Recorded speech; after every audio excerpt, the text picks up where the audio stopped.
পুরো মধ্যপ্রাচ্য জুড়ে বাজছে তৃতীয় বিশ্বযুদ্ধের দামামা। আর এরই মধ্যেই আমাদের হাতে এসে পৌঁছেছে গুরুত্বপূর্ণ আন্তর্জাতিক সংবাদ। শুরুতেই শিরোনাম। ইয়েমেনের হাউসি নিয়ন্ত্রিত অঞ্চলে যুক্তরাষ্ট্রের অভিযান। পরেই জানাবো গাজা থেকে ইসরায়েলের নতুন বছরে প্রথম ক্ষেপণাস্ত্র হামলা। এদিকে ৭ অক্টোবর হামলার সাভার হত্যার খবর নিশ্চিত করল ইসরায়েল। জানাবো ইউরোপীয় ইউনিয়নে ফিরতে ফ্রান্সের সঙ্গে সম্পর্ক গড়তে চায় তুরস্ক। এবং সর্বশেষ জানিয়ে দিব নববর্ষের বার্তায় যা বললেন এরদোয়ান। এতক্ষণ শুনছিলেন সংবাদ শিরোনাম, এবারে বিস্তারিত। তবে তার আগে প্রতিদিনের আপডেট আন্তর্জাতিক সংবাদ সবার আগে পেতে ভিডিওটিতে একটি লাইক দিয়ে চ্যানেলটি সাবস্ক্রাইব করার অনুরোধ রইল। ইয়েমেনের হাউসি নিয়ন্ত্রিত অঞ্চলে যুক্তরাষ্ট্রের অভিযান। যুক্তরাষ্ট্রের সামরিক বাহিনী বলেছে তাদের বাহিনী ইয়েমেনের হাউসি নিয়ন্ত্রিত এলাকাগুলোতে সুনির্দিষ্টভাবে একাধিকবার অভিযান চালিয়েছে। এদিকে ওই অঞ্চলে উত্তেজনা বেড়েই চলছে। যুক্তরাষ্ট্রের সেন্ট্রাল কমান্ডের এক বিবৃতিতে বলা হয়েছে, এই অভিযানে হাউসি নিয়ন্ত্রিত উপকূলীয় অঞ্চলগুলো ছাড়াও ইয়েমেনের রাজধানী সানায়ও আঘাত হানা হয়। হাউসিদের নির্দেশনা ও নিয়ন্ত্রণ স্থাপনাগুলোকে লক্ষ্য করে যুক্তরাষ্ট্রের নৌবাহিনীর জাহাজগুলো এই আক্রমণ করে। তাছাড়া যেসব স্থাপনায় ক্ষেপণাস্ত্র ও ড্রোন সহ অন্যান্য যুদ্ধাস্ত্র নির্মাণ ও মজুত রাখা হয় সেগুলোকেও এই আক্রমণের লক্ষ্যবস্তু করা হয়। যুক্তরাষ্ট্রের বিবৃতিতে বলা হয়, যেসব স্থাপনাকে লক্ষ্য করে একবার আক্রমণ চালানো হয় সেগুলোকে এর আগে হাউসির তৎপরতার জন্য ব্যবহার করা হয়েছিল। যেমন লোহিত সাগর ও ইডেন উপসাগরে যুক্তরাষ্ট্রের নৌবাহিনী যুদ্ধজাহাজ ও বাণিজ্যিক জাহাজে আক্রমণ চালানো হয়েছিল। যুক্তরাষ্ট্রের সেন্ট্রাল কমান্ড বলেছে ওই অভিযানগুলো ইরান সমর্থিত হাউসিদের আঞ্চলিক অংশীদারদের এবং ওই অঞ্চলে সামরিক ও বাণিজ্যিক জাহাজগুলোকে হুমকির সম্মুখীন করার প্রচেষ্টাকে খর্ব করার জন্য সেন্ট্রাল কমান্ডের প্রচেষ্টার অংশ।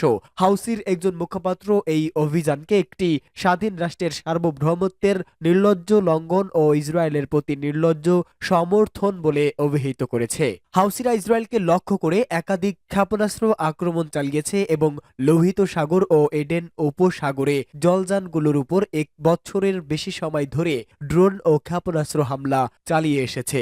হাউসিরা বলেছে, ইসরায়েল হামাস যুদ্ধ চলাকালে তাদের এই অভিযান ফিলিস্তিনিদের সাথে একাত্মতা প্রকাশ। সূত্র ভয়েস অফ আমেরিকা। গাজা থেকে ইসরায়েলের নতুন বছরে প্রথম ক্ষেপণাস্ত্র হামলা। ইসরায়েলি সেনাবাহিনী জানিয়েছে, নতুন বছরের প্রথম মিনিটে গাজার মধ্যাঞ্চল থেকে ইসরায়েলে ২টি ক্ষেপণাস্ত্র নিক্ষেপ করা হয়। এর মধ্যে একটি সফলভাবে প্রতিরোধ করা হলেও অন্যটি খোলা জায়গায় গিয়ে পড়ে। পশ্চিম নেগেভ অঞ্চলে সতর্ক সংকেত বেজে ওঠে। ইসরায়েলি সেনাবাহিনী টেলিগ্রামে জানায়, গাজার মধ্যাঞ্চল থেকে ২টি ক্ষেপণাস্ত্র ইসরায়েলি ভূখণ্ডে প্রবেশ করে। এর মধ্যে একটি ক্ষেপণাস্ত্র সফলভাবে প্রতিহত করা হয়েছে এবং অপরটি খোলা জায়গায় পড়েছে।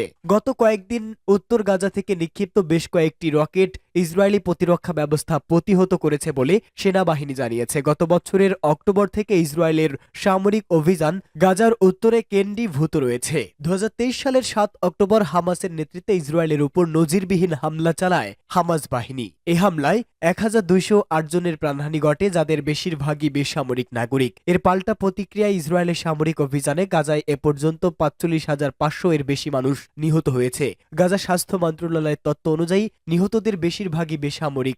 জাতিসংঘ এই পরিসংখ্যানকে নির্ভরযোগ্য বলে উল্লেখ করেছে। ৭ অক্টোবর হামলার সাভার হত্যার খবর নিশ্চিত করল ইসরায়েল। হামাসের নুকবা প্লাটুনের কমান্ডার আবদাল আল হাদি সাবাকে ড্রোন হামলার মাধ্যমে হত্যা করেছে বলে নিশ্চিত করেছে ইসরায়েলি ডিফেন্স ফোর্স। নুকাবা প্লাটুনের এই কমান্ডারকে দক্ষিণ গাজার খান ইউনুস অঞ্চলে হত্যা করা হয়েছে। আইডিএফ তাদের বিবৃতিতে জানিয়েছে এই তথ্য। খবর এনডিটিভির। তাদের মতে ২০২৩ সালের ৭ অক্টোবর কিবুৎজ নির ওজে হামলা পরিচালনা করেছিল আবদাল আল হাদি। এক্সে আইডিএফ জানিয়েছে, আইডিএফ ও আইএস এর গোয়েন্দা ভিত্তিক হামলায় ওয়েস্টার্ন খান ইউনুস ব্যাটালিয়নের নুকবা প্লাটুন কমান্ডার আবদাল আল হাদি শাহবাকে হত্যা করা হয়েছে। তারা আরও যোগ করেছেন, আবদাল আল হাদি শাহবা খান ইউনুস অঞ্চলের একটি শরণার্থী শিবির থেকে কাজ চালিয়ে যাচ্ছিলেন। তিনি ৭ অক্টোবর কিবুৎজর নিয়র হামলার অন্যতম নেতা ছিলেন। এছাড়াও বর্তমান যুদ্ধে আইডিএফ সেনাদের উপর একাধিক সন্ত্রাসী হামলাও চালিয়েছেন তিনি। ৭ অক্টোবরে গণহত্যায় যে সন্ত্রাসী অংশ নিয়েছিল তাদের সবার বিরুদ্ধে আইডিএফ এই আইএসএ তাদের অভিযান চালিয়ে যাবে। এর আগে গত মঙ্গলবারই আইডিএফ ও শিনবেটের যৌথ অভিযানে ইসলামিক জিহাদের রকেট ইউনিটের Northern centre commander Hasan Mohammad সাদি মাশরিকে হত্যার বিষয়টি নিশ্চিত করে। ইউরোপীয় ইউনিয়নে ফিরতে ফ্রান্সের সঙ্গে সম্পর্ক গড়তে চায় তুরস্ক। ন্যাটো অঞ্চলে তুরস্কের মূল্য বাড়ছে। রাশিয়া ইউক্রেনে হামলা চালানোর পর দেশটির নিরপেক্ষ অবস্থান গুরুত্ব বাড়িয়েছে বহুগুণে। রিসেপ তাইপ এরদোয়ানের তুরস্ক এবার দাবি করেছে তারা ইউরোপীয় ইউনিয়নের সদস্যপদ পেতে প্রস্তুত।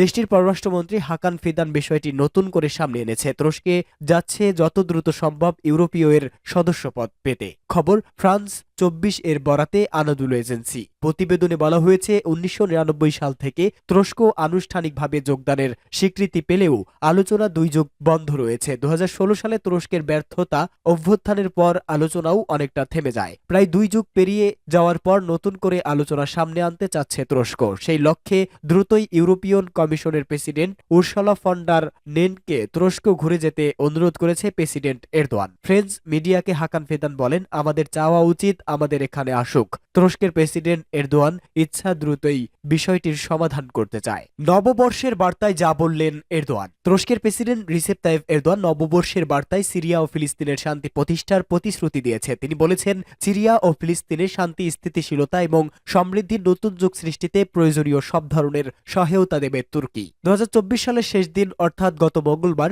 নববর্ষ উপলক্ষে দেওয়া এক বার্তায় এরদোয়ান এসব কথা বলেন। আনাদুলু এজেন্সির প্রতিবেদনে বলা হয়েছে, তুর্কি প্রেসিডেন্ট অফিসিয়াল এক্স অ্যাকাউন্টে বার্তাটি প্রচার করেছে। এতে আগামী বছরের জন্য তুর্কি প্রশাসনের অগ্রাধিকারের বিষয়ে রূপরেখা দেওয়া হয়েছে। এরদোয়ান বলেন, নতুন যুগ সিরিয়ায় স্থায়ী শান্তি, স্থিতিশীলতা এবং অর্থনৈতিক সমৃদ্ধির দ্বার উন্মুক্ত যেন করে তা নিশ্চিত করতে আমরা প্রয়োজনীয় সব ধরনের সহায়তা দেব। এ সময় তিনি গাজা ও ফিলিস্তিনের দীর্ঘস্থায়ী সংকটের সমাধান, সহিংসতা বন্ধ এবং শান্তি প্রতিষ্ঠার আহ্বান জানান। তিনি বলেন, গাজা সহ অন্যান্য ফিলিস্তিনি ভূখণ্ডে 15 মাস ধরে যে হামলা চলছে তা বন্ধ করতে এবং সেখানেও শান্তি প্রতিষ্ঠার জন্য আমরা নিবিড়ভাবে প্রচেষ্টা চালিয়ে যাচ্ছি।